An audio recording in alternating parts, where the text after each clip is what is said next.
Okay, so hello guys. Today we'll talk about the network flow.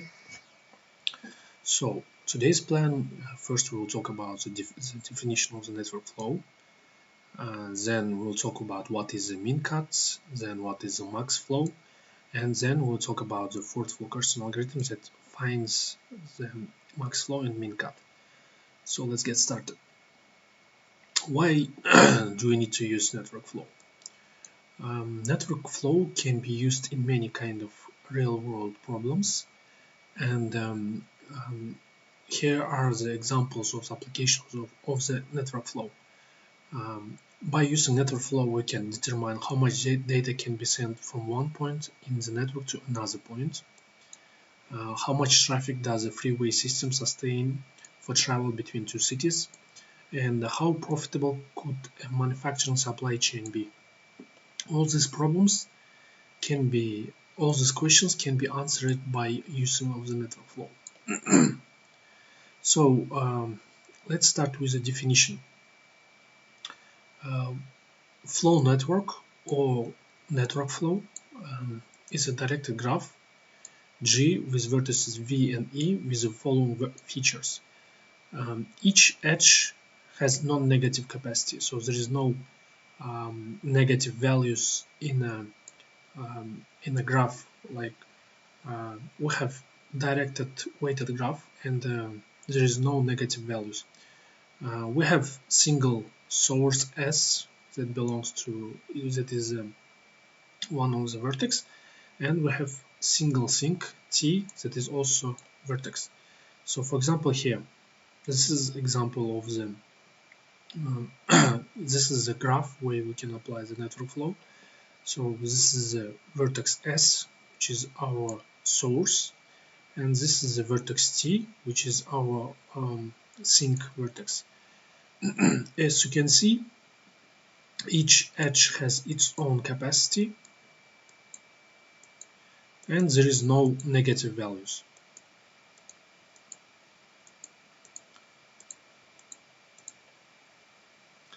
So by definition, there is no incoming edge to the S, and there is no outgoing edge to the T. So as you can see, there is no incoming edge to the S. All the edges is outgoing edges, as you can see, and all the edges that is connected to the T is incoming edges. There is no outgoing edges here. So, and all capacities are integers. So here, as you can see, all integers are capacities. So what is the flow? Flow, we will call flow through edge E that has following properties. It should follow the capacity constraint. So the flow can be between 0 and or less or equal to the capacity of the edge. And also flow should follow the local equilibrium rule, which means that all the inflow should be equal to all the outflow at every vertex, except for the source and for the sink. So for example here, for each vertex, all the flow that goes inside of the vertex should be equal to all the flow that goes outside of this vertex. So this is called local equilibrium rule. Of course, as you can see, these numbers is just a capacity, but it doesn't represent the real flow. The real flow is here. We define here on the left side, this is the flow and this is the capacity. Not always the flow is equal to the capacity. It all depends on a path, on a bottleneck of the whole path. So also here is the example. Let's say that here we have the vertex V, and it has, as you can see, inflow of the 10. So here 0 flow comes into the V, 5, and here 5. And the flow that goes out of the V is equal to the to the flow that goes into the V. So here, as you can see, here we like accept 10 and outflowing 10. This is again a local equilibrium principle. Next, let's talk about the mean cut. So what is a mean cut? Let's say that we have ST cut. It's a partition of the vertices into two disjoint sets with S in one set A and T is another set B. So for example here we have in set A we have only source vertex, and in set B we have all other vertices here. And the capacity is the sum of all the capacities of the edges from A to B, from set A to the B. So for example here, let's say this is a set B, and this is a set A. Let's draw here.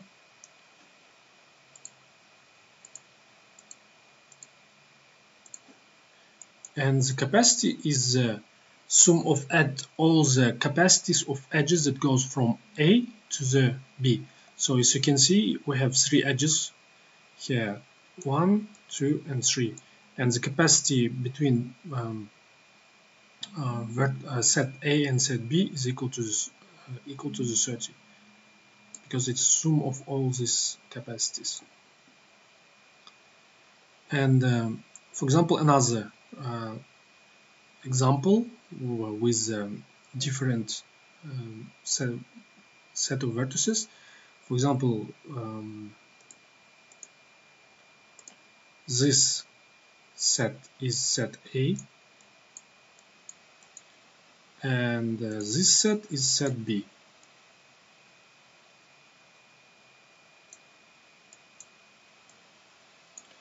And as you can see here, the capacity is equal to all the edges that goes from the A to the B. So here we have 10, 8, and 16, and sum is equal to the 34.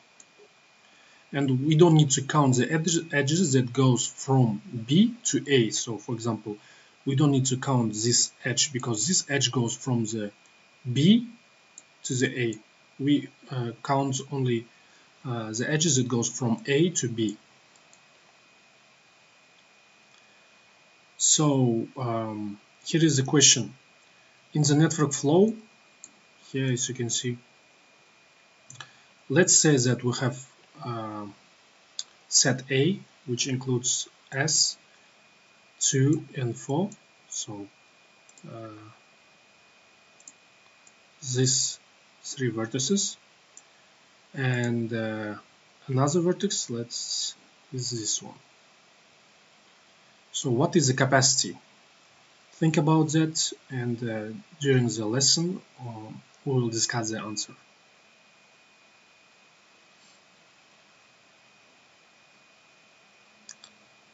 So a minimum cut of G is a cut of the smallest size among all cuts of G. So for example here, let's say that we have again graph with directed graph with vertex S and vertex T, where T represents sink and S represent the source. And here you have the capacities. So mean cut is a cut with the smallest size among all the cut size. So for example, here we can get this kind of cut, like only we have the S in the set A, or we have this kind of vertices in set A, or this kind of vertices in set A. And here, as you can see, if we take only S in the set A, the capacity is equal to the 30, and the capacity here between A and B is equal to the 62. As you can see, it's 9, 15, 8, and 30. And here, as you can see, we just add 10, 8, and 10, and we get the capacity 28. So this is a mean cut. because it has the lowest capacity. So next is the max flow. So max flow is the assignment of values to the edges with the next with respect to the next properties. So it should have the capacity constraint between 0 and the edge capacity, and also it should again follow the local equilibrium. As you know, it's inflow is equal to the outflow, and the value is of the flow is inflow at t. So for example here we have the sink t, and the value of the flow is equal to the inflow to the sink t. So as you can see here we have the capacities. This is the capacities, and this is the actual flow, and the value of the flow is just a summing up this flows that goes into the t, and it's equal to the 25. So maximum ST flow problem is to find the flow of maximum value. So here we have 28.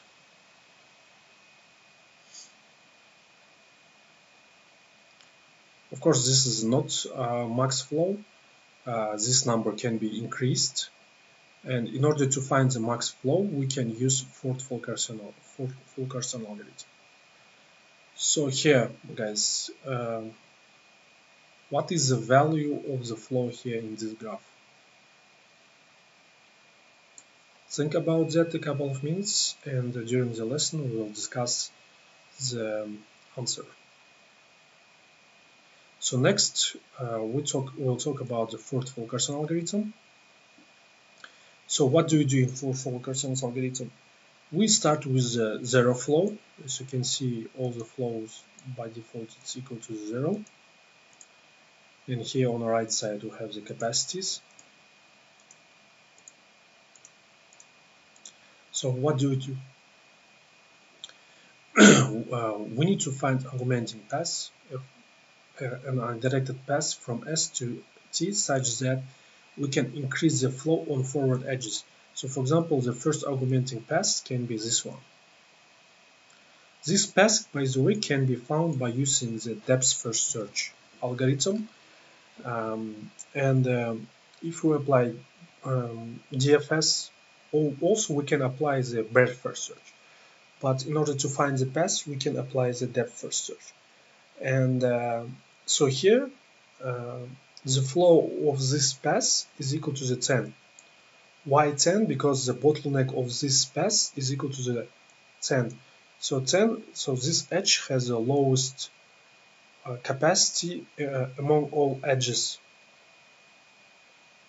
and that's why the flow of this path is equal to the 10. Second augmenting path is that we go in this way, and as you can see here, the flow of this path is also equal to the 10 because the bottleneck of this path is this edge, the capacity of this edge, and that's why we here write 10 on all the way to the t. And by the way, we here increase the inflow of the t. So here, as you remember, we have one path that goes from S to T, and after this path, the inflow of the T becomes equal to the 10.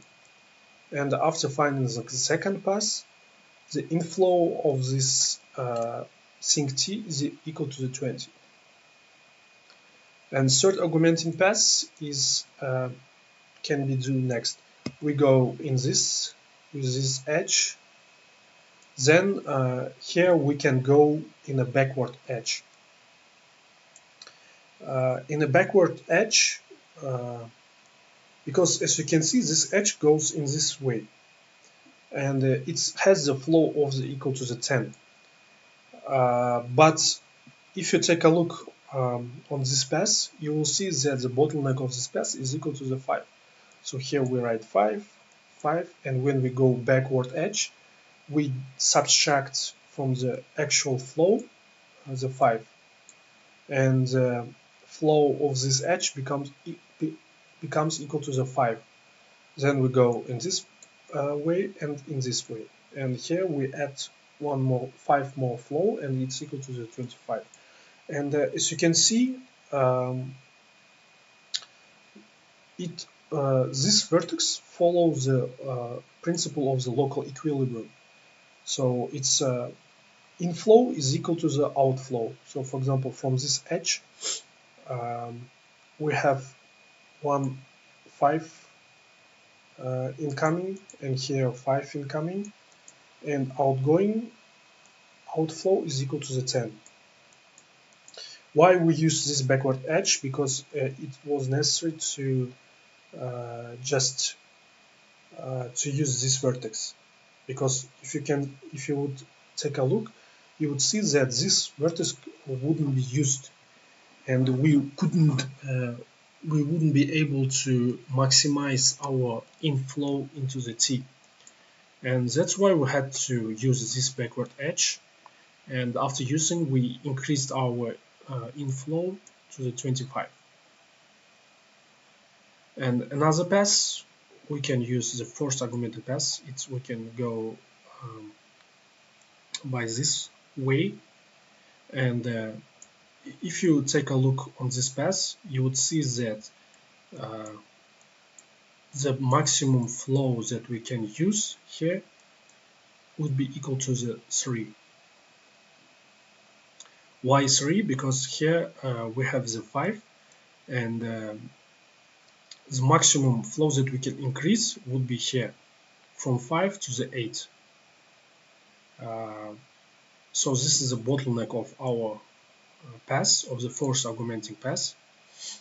So again, we go in this pass. So here, because it's a 3, we here add to the outflow from the 10 to 3, it becomes 13. Here we add 3, here we add 3, here we add 3.